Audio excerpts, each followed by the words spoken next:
Saya baca dulu ya namanya, sama titel-titelnya, sama jabatannya. Ya. Honoris Clausa Dr. Jarod Richard SH Esos M. Hum, mantan Kepala Diklat Balitbang Kumdil Mahkamah Agung RI, ya.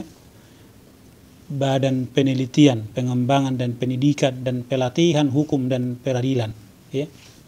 Dia kepalanya. Nah, apa yang diajarkan kepada semua yang di bawah daripada jajaran dia itu? Apa kira-kira yang diajarkan oleh dia itu?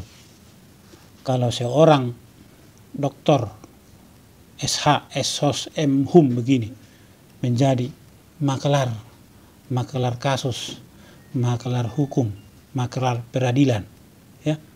Di rumahnya ditemukan uang sebanyak hampir 1 triliun. Seorang kepala badan penelitian di Mahkamah Agung begitu pensiun jadi makelar kasus. Apa jadinya negara ini kalau orang seperti ini masih berkeliaran?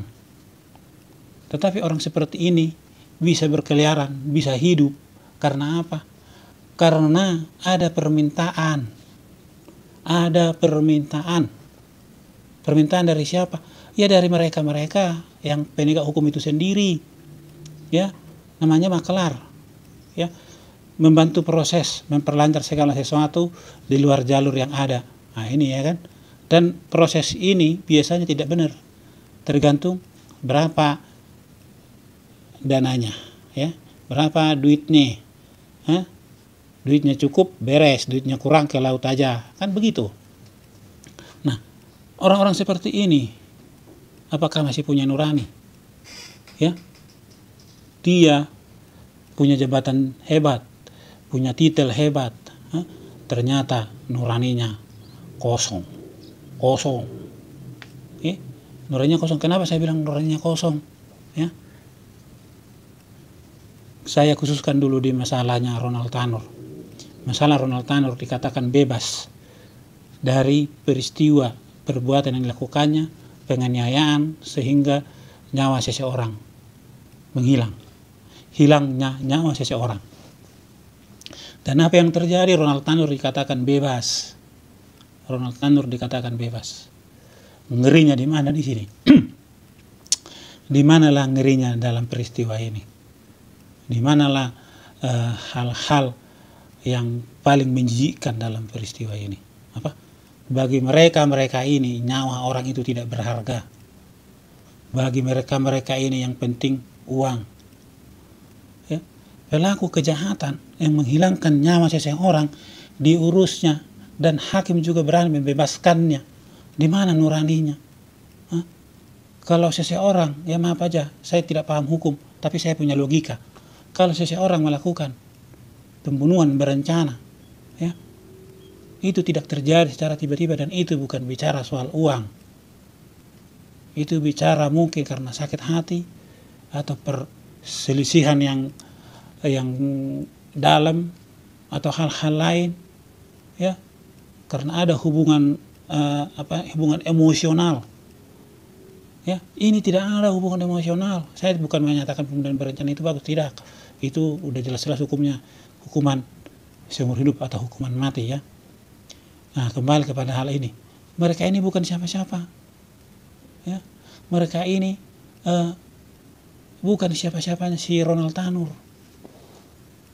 Posisi mereka ini sama Ronald Tanur atau sama keluarga korban adalah sama. Mereka adalah penegak hukum. Ya. Tetapi apa yang terjadi?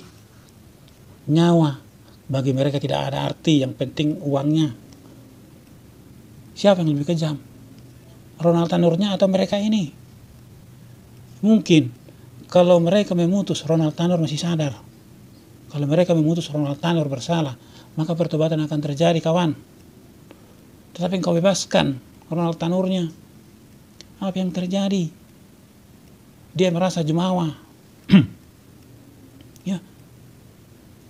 Kembali kepada Anda sebagai makelar.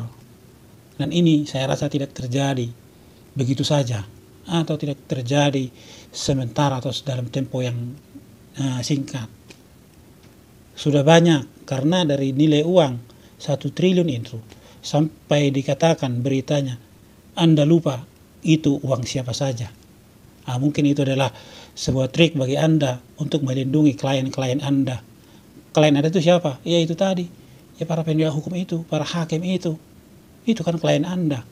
Dan untuk melindungi itu Anda bilang lupa. Gak ada cerita lupa masalah duit, kawan. Gak ada cerita lupa masalah duit. Ya, seandainya kasus ini tidak terjadi, ya, Anda nggak bisa bilang lupa, karena Anda akan dituntut oleh para klien-klien Anda. Ya, nah itu artinya karena dari hakim yang menerima suap untuk persoalan Ronald Tanur itu ternyata tidak sampai segitu, hanya berjumlah miliaran, nggak sampai ratusan miliar kalau nggak salah ya. Artinya banyak kasus yang Anda urus, ya, banyak kasus yang Anda tangani untuk hukumnya dibelokkan, ya.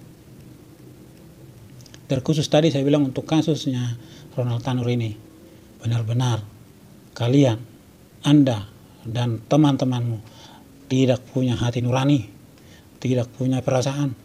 Nyawa seseorang tidak ada artinya bagi kalian. Yang penting itu uang. Kalian begitu memalukan, begitu menjijikkan.